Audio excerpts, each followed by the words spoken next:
Mr. Vice Chairman, first of all, I must place on record my grateful thanks to the University Grant Commission for the work that they have done for the advancement of higher education. They have done good work and in full cooperation with the Education Ministry. This, I think, must encourage state governments to establish University Grant Commission or committees in their respective states. What the country needs most is the coordinated efforts of the Autonomous Universities Grant Commission working in harmony with the state government and universities authority. Coordinated efforts are needed to bring about certain uniformity in the standards of university education. Without that, our educational advancement is bound to suffer from various tensions and difficulties. I do agree with my friend that the annual report under discussion is rather a dull report. At least it is not as bright as the two previous reports were. In the previous two reports, the University Grant Commission invited the attention of the nation to certain academic problems, to certain educational needs. Unfortunately, in this report, the University Grant Commission confines its remarks mostly to what has been achieved in the field of university education under the guidance and with the assistance of the University Grant Commission. However, sir, it is not possible for me to agree with Mr. Santhanam that the University Grant Commission should not extend help to universities for the preservation and manuscripts. Manuscripts are of great importance so far as university libraries are concerned.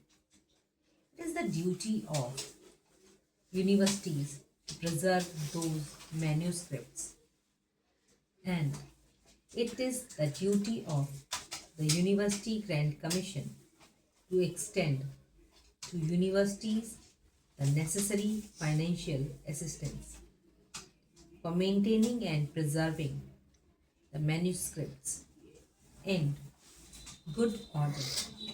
Also, it is not possible for me, sir, to agree with my friend that today universities are enjoying too much of autonomy. I agree with the University Grant Commission which 2 years ago remarked that freedom is vital for education and democracy.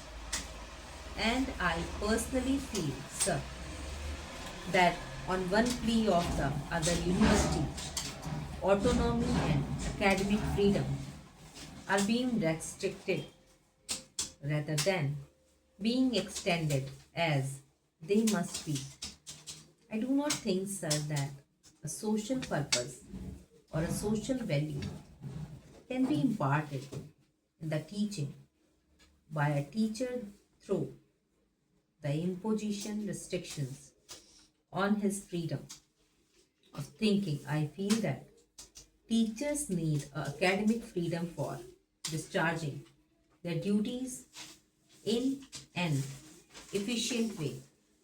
If we take into consideration the affiliated colleges, we will notice that the teachers are subjected to such humiliating conditions that it is not possible for them to discharge their duties to their students, to impart to their students any sense of responsibility for any moral values in their lives.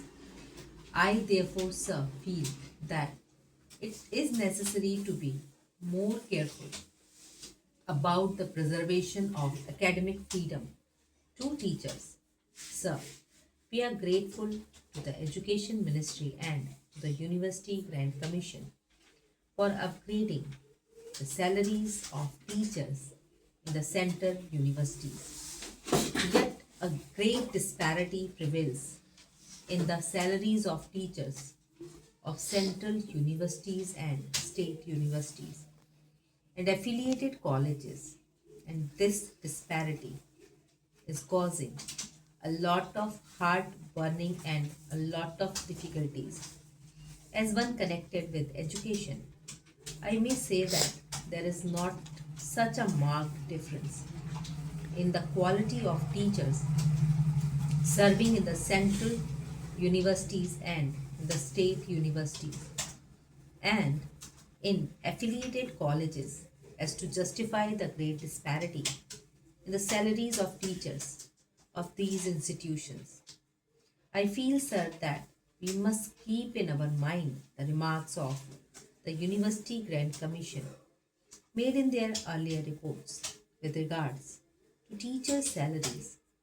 We are not only to provide adequate salaries to teachers to affiliated colleges but also to teachers of secondary schools. We must remember, sir, that a great majority of students study in affiliated colleges and the quality of education is largely determined by the quality of work that is done in affiliated colleges.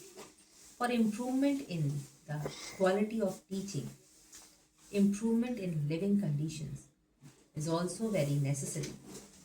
The University Grant Commission has invited our attention in its reports to the appalling condition in which teachers have to live. But unfortunately, the University Grant Commission has to admit that it does not seem likely that we shall be able to make anything more than the marginal contribution towards this practical need. I feel that the University Grant Commission should pay more attention to the solution of this problem than has so far been paid by it and the Education Ministry, and that the government should not correspond to the University Grant Commission for making adequate arrangement for improving living conditions of teachers who are expected to train the citizens of the country. Sir, in the University Grant Commission report, it is mentioned that rupees 12,000 should be guaranteed in every affiliated colleges for the welfare of the teaching staff, and that effort should be made to provide them with quarters, and that too in the vicinity of the college where they teach.